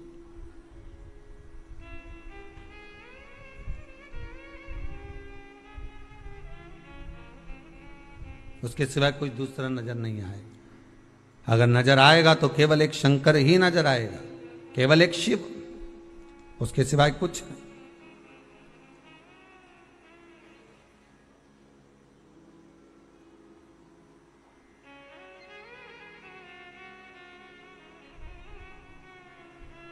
एटीएम पर गए, तुरंत आपने वो अपना जो कार्ड था वो उसमें लगाया, पैसा निकाल के लिया। बोलो सही है कि गलत है? गए, कार्ड लगाया, लेकर आ गए। तो कई लोगों ने एक प्रश्न लिखकर भेजा, गुरुदेव भगवान को भी एटीएम जैसा होना चाहिए। जैसे ही हम मंदिर में जाएं, जैसे ही हम भगवान से प्रार्थना करें, जैसे ही हम भगवान से निवेदन करें और भगवान हमारी बात सुन ले, जल्दी से हमारी गोदी भर दे, जल्दी से भगवान हमें धन दे दे, वैभव दे दे, सत्ता दे दे। पर भगवान बहुत धीरे धीरे सुनता है, बहुत धीरे धीरे। कारण क्या है? शिव महापुराण की कथा कहती है कारण एक है, भगवान देखता सब कुछ है। मेरा मालिक, मेरा दातार, मेरा दयालु, मेरा कृपालु, मेरा दानी दातार देखता सब कुछ है, सब कुछ देखता।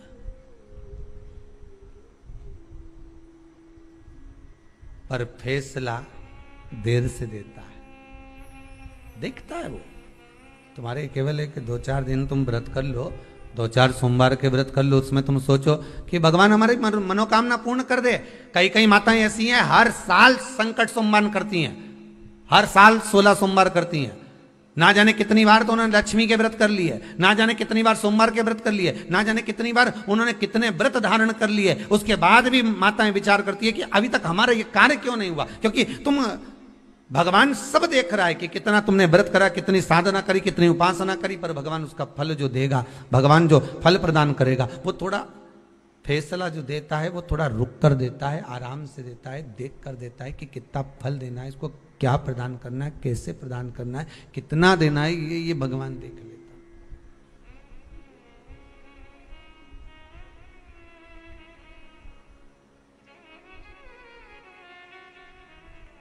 वो जो दे रहा है बस सोच कर विचार कर प्रदान करने में वो देरी नहीं करता, वो देता है।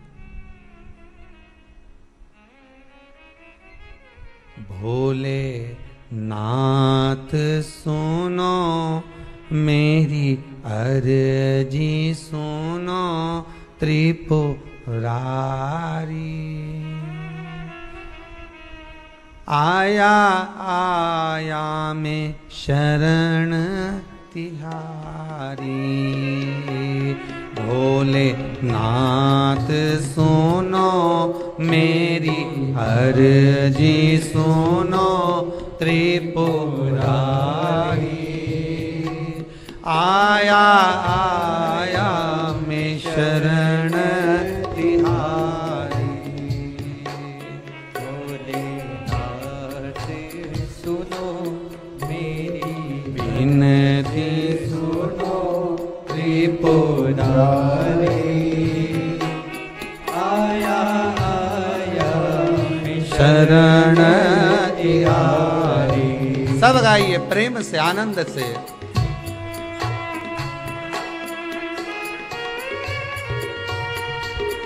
शंभो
कैसे मंदिर में पहुँचा स्वामी, कैसे द्वारे पे आया अंतर्यामी। कैसे मंदिर में पहुँचा स्वामी, कैसे द्वारे पे आया अंतर्यामी। लड़खड़ा मेरा घबरा मेरा त्रिपुरारी, आया आया में शरण तिहारी। भोलेनाथ सुनो मेरी अर्जी सुनो त्रिपुरारी, आया आया में शरण तिहारी। आया आया में शरण तिहारी, आया आया में शरण तिहारी।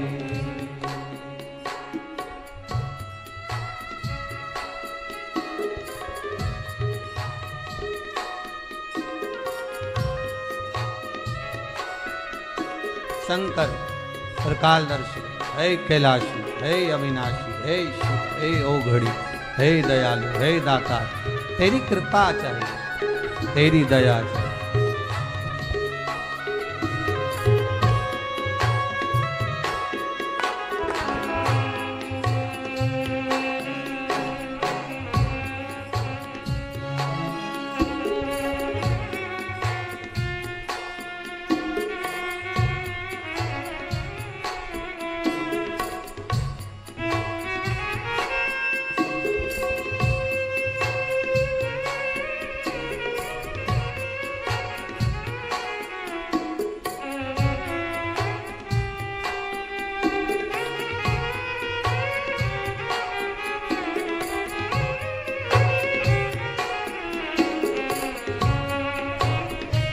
मेरी अर्जी केवल इतनी सी है, हे शंकर, मैं हृदय से आपको भजूं, इस शरीर के द्वारा नहीं, मन से भजन। अगर शरीर से भजन होता तो ईमानदारी से बोलो, जो आंख से अंधा होता वो भगवान को कैसे प्राप्त करता? बोलो सही है कि गलत है? जो कान से सुनाई नहीं देता तो उसको भगवान मिलता क्या कभी? क्योंकि ये तो कथा ही नहीं सुने, बेड़ा है, तो इसको भगवान कहां से मिलेगा? और जिसके हाथ नहीं होंगे उसको भगवान मिलता कि नहीं मिलता? तो कहते इसके तो हाथ ही नहीं, इसने तो सेवा नहीं करी, इसने तो दान नहीं करा, इसने तो पुण्य नहीं करा, तो इसको भगवान कैसे मिलेगा? जो पांव से विकलांग होता उसको भगवान मिलता क्या? अगर शरीर से भगवान मिलता होता तो भगवान कभी प्राप्त नहीं होता। भगवान तो तुम्हारा हाथ देखे ना पांव देखे, ना तुम्हारा ये मुंडा देखे, भगवान कहीं नहीं देखे। भगवान तो एक चीज देखे कि इसका मन कितना क्लीन है। भगवान तो मन देखे। अब तुम भले खजूर वाली बनाओ, चाहे इससे वो बक्कल लगाओ, भगवान के कोई फर्क नहीं पड़े तुम्हारा वो खजूर से, और भगवान के कोई नहीं फर्क पड़े तुम्हारा वो बक्कल। भगवान तो के बक्कल की जगह अक्कल हो तो बात दूसरी है। बाकी भगवान के ये मतलब नहीं कि तुम्हारा बक्कल क्या है, खजूर क्या है। भगवान तो केवल देखे निर्मल मन सोई सो मोहि पावा, मोहि छल छिद्र कपट ना भावा। मुझे मन चाहिए तेरा, और हम भगवान को सब कुछ दे देते हैं। ऐसा संसार का कोई मानव नहीं जो भगवान को नहीं देता। कि तिरुपति गए थे, क्या देकर आए? तो क्या हम बाल दिया है, देखे आए कि नहीं आए? अरे बोलो तो सही, गए थे, दिया है, ठीक है। तो किसी ने पूछा किसको देकर आए? जम के तो बोलो जरा, किसको दिया? तो कि भगवान के दिया। अच्छा,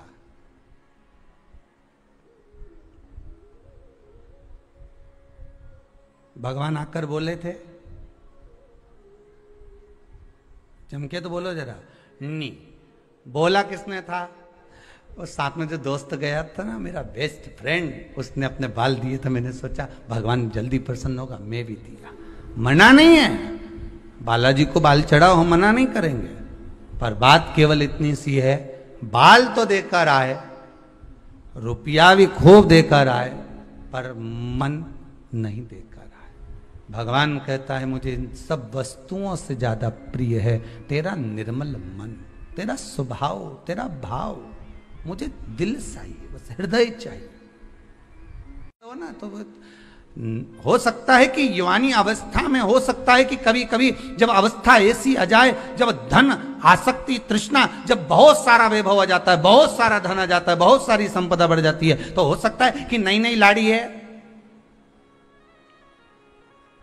नई नई बहू है, तो हो सकता है कि पूछा ताछी ज्यादा हो रही हो, पर निवेदन है नहीं, अभिमान नहीं आना। अहंकार में 3 गए, धन वैभव और वंश, ना मानो तो देख लो रावण, कौरव और कंस, ये तीनों अभिमान में चले गए, अहंकार में चले गए। धन भी गया, वैभव भी गया, वंश भी गया, रावण भी गया, कौरव भी गया, कंस भी गया, सब अभिमान में चले गए, सारे अहंकार में चले गए, सब अभिमत्ता में चले गए, सारे गए। व्रत करते समय हमारा अभिमान हमारे सामने नहीं आना चाहिए, दान करते समय हमारा अभिमान हमारे सामने नहीं आना चाहिए, मंदिर जाते समय हमारा अभिमान हमारे सामने नहीं आना चाहिए, गुरु की शरणागति में जाते समय हमारा अभिमान हमारे सामने नहीं आना चाहिए। ये लोगों को कहा जाता ना, जो लोग जब बहुत बड़े बड़े मंच लगते हैं, बहुत बड़े बड़े मंच लगते हैं, तब वहां से बोला जाता है श्रीमान श्री श्री 1008 श्री 108 श्री मठाधीश श्री पीठाधीश श्री ये बहुत सारा तो उनका नाम बोला जाता है, फिर इसके बाद उनका नाम आता है, उसमें पता ही नहीं पड़ता कि नाम कब निकल गया।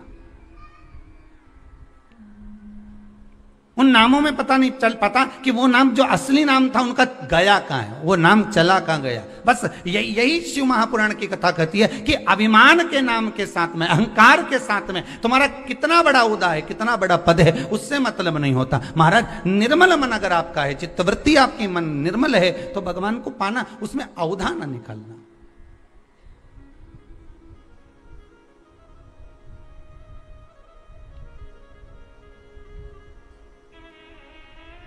जिस दिन व्रत करो, छोटे से छोटा भी व्रत, आप सोमवार भी कर रहे हो ना, साधारण सा सोमवार का व्रत कर रहे हो, मंगलवार बुधवार गुरुवार जो साधारण सा कर रहे हो, उस समय भी आपका भाव, बस आज विचार कर लेना कि हम अपने भीतर से अहंकार को रखेंगे नहीं, और अहंकार त्याग कर मैं व्रत करूंगी।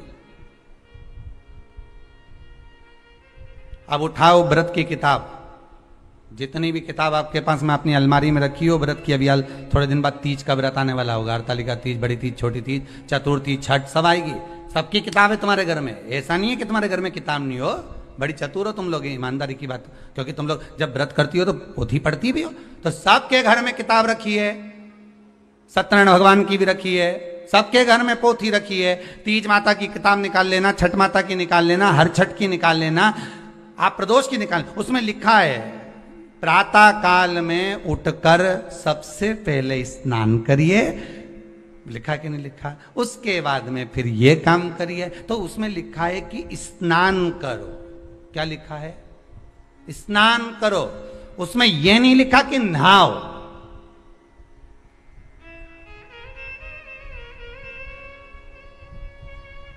उसमें नहाने का नहीं लिखा, उसमें लिखा स्नान करिए। नहाने और स्नान में अंतर है। नहाने के लिए लोग बाथरूम में जाते हैं, नहाने के लिए लोग गंगा, यमुना, सरस्वती, सरयू आदि अन्य नदियों में जाते हैं। खूब साबुन लगाया, शैम्पू भी लगाया, खूब जोरदार फेस वॉश भी लगाया, खूब नहाए। तो इसमें किताब में जो लिखा, तुम्हारे घर में भी जो किताब उसमें पढ़ना, उसमें लिखा स्नान करिए सबसे पहले। तो स्नान और नहाने में अंतर है। नहाने का मतलब है कि बाथरूम में गए, सर्फ साबुन लगाया, नहा लिए। नहाने से केवल शरीर साफ होगा, और स्नान का मतलब होता है कि किसी सदगुरु के पास बैठकर, भगवान के सामने बैठकर, एक आसन कुसा का लगाकर उस पर बैठकर भगवान का भजन कर लेना, मतलब स्नान हो गया। या शरीर साफ नहीं करना, या मन साफ करना, आत्मा को निर्मल करना।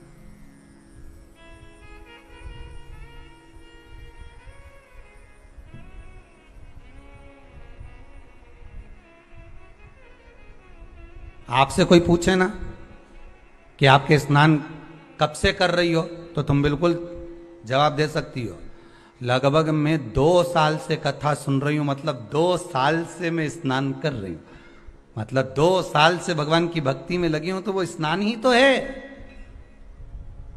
भगवान की भक्ति को धारण करना स्नान ही तो है। नहाने और स्नान में अंतर है साहब। गए, बाल्टी में पानी भरा और शरीर पर डाल लिया, साबुन लगा लिया, ये केवल नहाना है, केवल नहाना। स्नान करिए। प्रदोष व्रत के अंदर लिखा हुआ है, व्रत करने वाले को ब्रह्म मुहूर्त में, प्रातः के समय में स्नान करना चाहिए। जिसके यहाँ किताब होगी पढ़ लेना, ठीक है? स्नान करना चाहिए। फिर स्नान के बाद फिर कहा, फिर भगवान का उपासना करो, कुशा का आसन लगाओ, बैठो। कुशा जानते हो सब लोग? जितने लोग आस्था चैनल पर कथा सुन रहे, कुशा जानते हो कि नहीं जानते? डाब, कुशा, कुशा का आसन। ये कुशा कब तोड़ी जाती है? केवल अमावस्या को, केवल अमावस्या। अन्य अमावस्या पर तोड़ेगा तो 1 महीने तक चलेगा।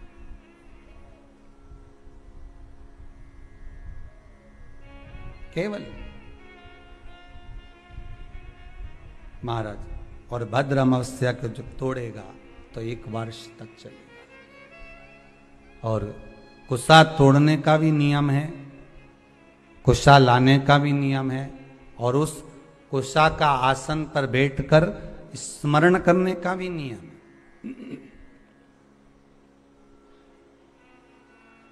कुशा का आसन पर बैठने का भी नियम है। ये जो बाजार में जो कुशा के आसन मिलते हैं, आप अगर बोलकर बनवाएंगे कि हमको बिल्कुल ओरिजिनल कुशा का आसन चाहिए, हमको असली कुशा का आसन चाहिए, तो आपको प्राप्त होगा। जिनके चेहरे पर आंखों के नीचे कालापन हो जाता है, कुशा का आसन वहां भी काम आता है। कि आप थोड़ी देर, आधा घंटा, 20 मिनट, 25 मिनट जब भगवान की सेवा कर रहे हो, कुशा के आसन पर बैठ जाइए। आपको किसी क्रीम की जरूरत नहीं पड़ेगी, किसी आपको पाउडर की जरूरत नहीं पड़ेगी। आप कुशा के आसन पर बैठकर भगवान का भजन करो। जितनी देर बैठ सकते हो उतनी देर कुशा के आसन पर बैठो। 4 दिन, 8 दिन, 15 दिन कर कर देखना, आंखों के नीचे से कालापन समाप्त हो जाएगा। कुशा के आसन में वो तेज बल होता है कि नेत्र की ज्योति भी बढ़ा देता है। कुशा के आसन में वो बल होता है कि आदमी के नेत्रों पर जो चश्मा चढ़ा होता है वो तक समाप्त हो जाता है। पर लोगों ने कुशा का आसन हटा हटा कर आज के जमाने में नया नया ये सब मार्केट में जोरदार जोरदार आसन आए, टंगा रे, कपड़े का आसन मिल रहा है, ऊन का आसन मिल रहा है, इसका आसन मिल रहा है, तो लोग लो, मना नहीं है, पर आसन पर भी तुम कुशा का आसन लगाओ। पर कुशा के आसन पर बैठकर जो तुम अनुष्ठान करोगे, कुशा के आसन पर बैठकर जो तुम भगवान चर्चा करोगे, उसका एक बल बढ़ता है। कुशा के आसन, कुशा क्या है? जब माता जानकी जी पृथ्वी में समा रही थी, भूमि में जा रही थी, राम जी ने रोकना चाहा, रुको जानकी, रुको सीते, सीते सीते करते करते राम जी भागे, सीता को पकड़ने ही वाले थे। माता सीता पृथ्वी में जाने लगी, केवल उनके केश जानकी जी के थोड़े से हाथ में आ गए। बस वही केस ही कुशा है, भाई केस ही कुशा है।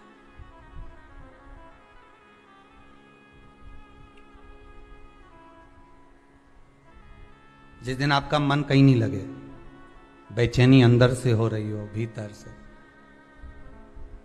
हम तो ज्यादा समय तो आपसे नहीं कहेंगे क्योंकि आप इतनी देर बैठोगे भी, सीधी सीधी बात है।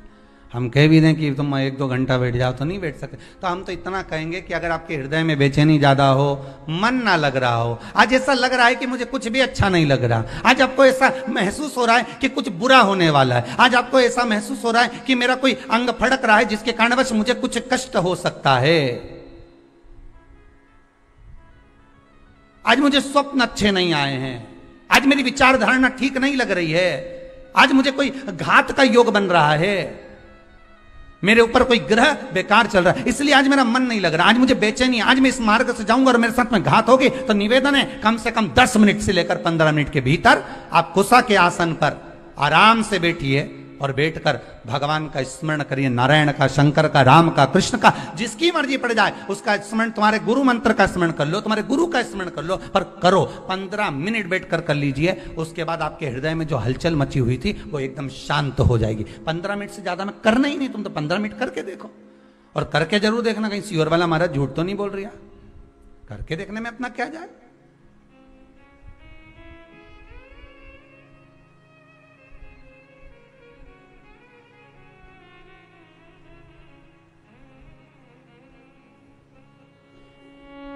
कर देखो, 15 मिनट बैठ जाए। जब हृदय हलचल हो जाए, हृदय में कहीं मन चित्त वृत्ति सब डामाडोल हो रही हो, लग रहा हो कि आज कुछ बुरा होने वाला है, बैठ जाओ कुशा के आसन पर, बैठ जाइए।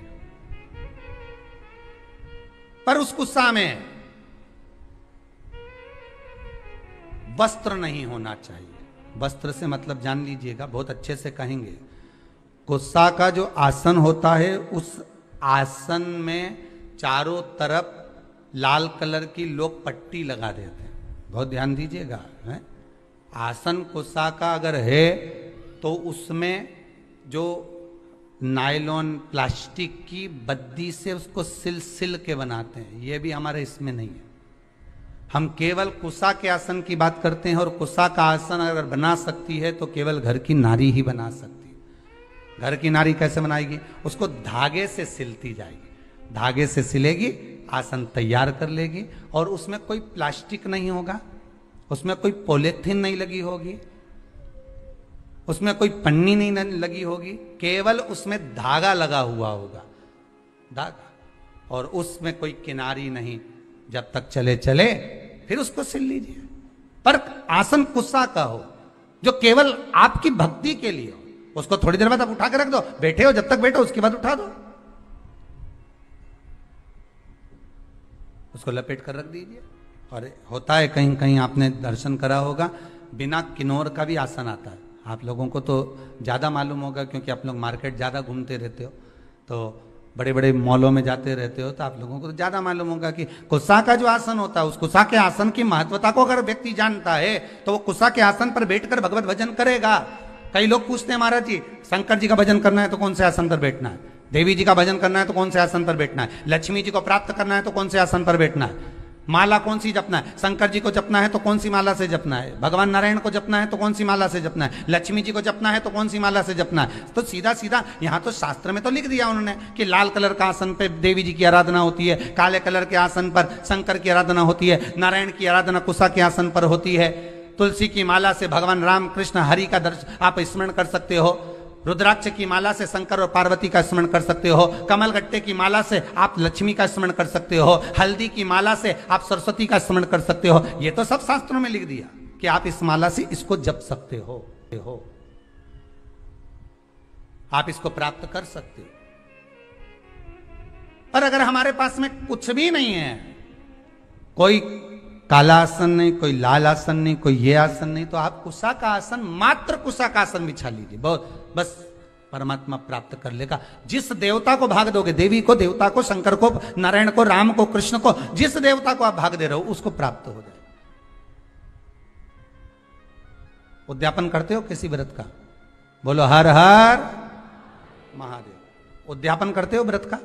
संकट सोमवार का व्रत करते हो तो उद्यापन करते हो, 16 सोमवार का व्रत करते हो तो उद्यापन करते हो, कोई भी व्रत आपने करा, संतोषी माता का करा, एकादशी का करा, प्रदोष का करा, तो उद्यापन करते हो। उद्यापन का मतलब क्या होता है?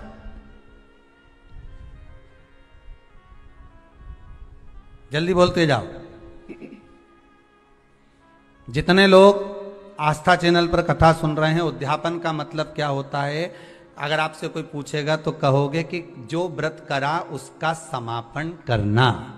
ठीक है, समापन करना मतलब कोई धार्मिक कार्य कर देना, हवन कर देना, पूजन कर देना, अभिषेक कर देना, मतलब उद्यापन हो गया। अभी सावन के महीने में लोगों ने अभिषेक करा तो उद्यापन करा होगा कि हमने इतने 1 महीने तक भगवान शंकर का अभिषेक करा, हमें उद्यापन करना, हवन करवा दिया, पूजन करवा दिया, हो गया उद्यापन। उद्यापन का मतलब क्या होता है? उद्यापन का महत्व क्या है? केवल कार्यक्रम जो एकादशी करी थी उसका उद्यापन कर दिया, चतुर्थी करी उसका उद्यापन कर दिया, चौथ माता का उद्यापन कर दिया, छठ माता का उद्यापन कर दिया, तीज माता का उद्यापन कर दिया, हमने ये वाली माता जी का उद्यापन। उद्यापन का मतलब है क्या? पंडित जी से पूछो तो कहेंगे उद्यापन कराना है महाराज जी, तो कह आप ये सामान लिया, उद्यापन हो जाए। उद्यापन होगा, सामान भी लाना पड़ेगा, पूजन भी होगा, हवन भी होगा, यज्ञ भी होगा, अनुष्ठान भी होगा, ब्राह्मण आएगा भी, पूजन भी कराएगा। पर उद्यापन का मतलब क्या है? उसका महत्व क्या है? पशुपतिनाथ का व्रत करो तो उद्यापन में 1 श्रीफल, 108 कोई भी दाने और 11 रुपए शंकर जी को समर्पित कर दिया, उद्यापन हो गया। उद्यापन का मतलब क्या है? हमने व्रत को पूर्ण कर दिया, इसका मतलब उद्यापन हो गया। अभी अभी ये बड़े बड़े जो तीज होते हैं ना, चतुर्थी आती है, कई माताएं उद्यापन करती है चतुर्थी का। हमारे यहाँ तो बहुत होता है, कई माताएं महिला मंडलों इकट्ठे हो के उद्यापन करती हैं। एक महिला मंडल ये इतने उद्यापन करेगी, फिर वो 16 उनको बुलाएगी, फिर 16 उद्यापन का मतलब है क्या? अगर कोई आपसे पूछ ले, कभी अनायास आपके ही बच्चे पूछ सकते हैं, मम्मी उद्यापन का मतलब, तो क्या जो अपन ने व्रत करा उसका समापन, तो उसका समापन तो वैसे ही हो जाता है, फिर उद्यापन करने की क्या जरूरत थी? समापन का मतलब क्या होता है कि तुम एकादशी करते करते करते करते आओ, 26 एकादशी पूरी हो जाए, 27 पे छोड़ दो, हो गया उद्यापन। फिर तो उद्यापन का मतलब ये होता है, उद्यापन की महत्वता ये होती है कि आपने जो व्रत करा, इतने समय से आप एकादशी कर रहे हो, प्रदोष कर रहे हो, 16 सोमवार कर रहे हो, सोमवार का व्रत कर रहे हो, चतुर्थी का व्रत कर रहे हो, छठ का व्रत कर रहे हो, पंचमी का व्रत कर रहे हो, तीज का व्रत कर रहे हो, जो भी व्रत आप कर रहे हो उसका उद्यापन का मतलब होता है कि जो हमने व्रत करा, ये व्रत हमारा अभी इधर उधर घूमता रहा। ठीक है, और अच्छी भाषा में समझ लो इसको, और सरल से समझ लो। मतलब लड़की लड़का जब तक कुंवारा रे तब तक ढेर सारा छोरा छोरी उन्हें देखने आता रे, समझ गए? और ब्याह हो जाए फिर कोई देखने आए क्या? अरे बोलो तो जम के, नहीं आए नहीं। अगर छोरा छोरी को ब्याह हो जाए, लड़का लड़की का ब्याह हो गया, फिर तुम्हारे यहाँ कोई खबर आए क्या कि सब छोरी के लिए हम लड़का भेज रहे हैं, तो कोई खबर करेगा? नहीं। ना जाने कहां से सूचना मिल जाती है कि उनकी छोरी का ब्याह हो गया, फिर संबंध भी नहीं आते, अपने आप कहना ही नहीं पड़े, सबके सूचना मिल गई। भले तुमने ये कोरोना में लॉकडाउन में शादी कर दी, भले तुम 40 आदमी को बुला के ब्याह कर दिया, पर सबको सूचना मिल गई। ना छोरे वालों के यहाँ से खबर आ रही छोरी के लिए, ना छोरी वालों के यहाँ से खबर आ रही छोरे के लिए कि साहब लड़का देखने आ रहे हैं या लड़की देखने, ही नहीं साहब कोई बोलेगा ही नहीं, क्योंकि अब तो सबको मालूम पड़ गया कि अब किसी ने खबर करी नहीं, किसी ने बोला नहीं। इसके बाद भी तुम्हारे सारे, तुम रह रही देवास में, इंदौर, मऊ, उज्जैन, सब दूर खबर हो गई, तो बताया किसने इनके कि हमारी छोरी की शादी हो गई, हमारा छोरा की शादी हो गई? बताया किसने? तो सूचना मिल गई। अब कोई नहीं देखने आएगा। अब छोरी जब से भटक रही, छोरा जब से भटक रहा, शादी नहीं हो रही, नहीं हो रही, नहीं हो रही, अब हो गई। अब कोई देखने आया? नहीं। अब कहीं तुम जा रहे? नहीं। अब तो संबंध हो गया, अब तो एक जगह छोरी छोरा ब्याह कर बैठ गए, अब कोई नहीं आएगा। बस जब तक उद्यापन नहीं होता तब तक तुमने जितने व्रत करके रख रखे हैं ये सारे इधर उधर डोलते रहे, ये भटकते रहते हैं और इनमें से पुण्य हमारा छिन्न होते रहता। जैसे एकादशी से समझ लो या प्रदोष से समझ लो। प्रदोष का व्रत करा, एकादशी का व्रत करा, और एकादशी का व्रत करने के बाद आपने 4-5 दिन तक झूठ बोल दिया, आड़ा टेढ़ा बोल दिया, आप शब्द बोल दिया, तो तुमने जो व्रत करा उसका पुण्य तो छिन्न होता रहा, उसका पुण्य तो जाता रहा, समाप्त होता रहा। और अगर आपने उद्यापन कर दिया तो अब वो पुण्य समाप्त होगा क्या? अरे बोलो जम के, नहीं। आपने चतुर्थी का उद्यापन कर दिया, तीज का उद्यापन कर दिया, छठ माता का उद्यापन कर दिया, आपने जिस उद्यापन को करा उसके बाद में आपका पुण्य जितने 16 सोमवार, इसलिए कहते हैं 16 सोमवार अगर कर रही हो तो इसको करने के बाद हाँ कोई परेशानी आ जाए, कोई समस्या आ जाए तो भले आगे बढ़ा लो, पर यह नहीं कि अभी हमारे पास समय नहीं मिल रहा तो हम उद्यापन नहीं, जल्दी करना चाहिए, जितना जल्दी बन सके उतना उद्यापन एक बार का कर लो। जैसे ही प्रदोष 11 हो जाए, 26 हो जाए, 26 प्रदोष होने के बाद एक बार मन में कर लेना चाहिए कि एक बार का मेरे को उद्यापन करना है। 26 एकादशी हो जाए, मन में कर लो कि एक बार का मुझे उद्यापन करना है। 16 सोमवार पूरे हो जाए, एक बार का मुझे उद्यापन करना है। पशुपति व्रत हो जाए, एक बार का मुझे उद्यापन करना है। चतुर्थी तुम्हारी पूरी हो जाए, एक बार का उद्यापन करना है। मतलब मन में ये बनाकर चलना है कि एक बार मुझे उद्यापन करना है। उद्यापन करने से क्या होता है? तो कहा उद्यापन, माताएं जितने व्रत करती जाती है अगर उसका उद्यापन करती चली जाती है, उद्यापन करती चली जाती है, तो नारी बेधव्य होकर नहीं जाती, अखंड सौभाग्य लेकर जाती है। पर माताओं की आदत ये हो गई है कि अभी मैं बाद में करूंगी, इस साल नहीं करूंगी, अगले साल करूंगी, अगले साल से अगले साल करूंगी, तो उसका पुण्य समाप्त छिन्न होते चले जाता है, वो पुण्य उसके खाते में नहीं जाता। एक बार पैसा बैंक में जमा हो गया तो फिर सिग्नेचर से ही निकलेगा। एक बार पुण्य करने के बाद, एकादशी करने के बाद, प्रदोष करने के बाद, चतुर्थी करने के बाद, जब तुम्हारी पूर्ण तरह से 26 एकादशी हो जाए, 26 प्रदोष हो जाए, तो एक बार व्रत का उद्यापन जरूर करो, जिससे ये 26 प्रदोष मेरे खाते में लिखी हुई पड़ी रहे। फिर मुझे जब जरूरत पड़े तो तब खाते में से निकालो और दे दो। तब तो मतलब अब तुम करे जा रही, एक बार उद्यापन नहीं करा तो भगवान भी सोचे ना जाने कब प्राण छोड़कर चली जाएगी और इसके खाते का सारा माल बहू खाएगी।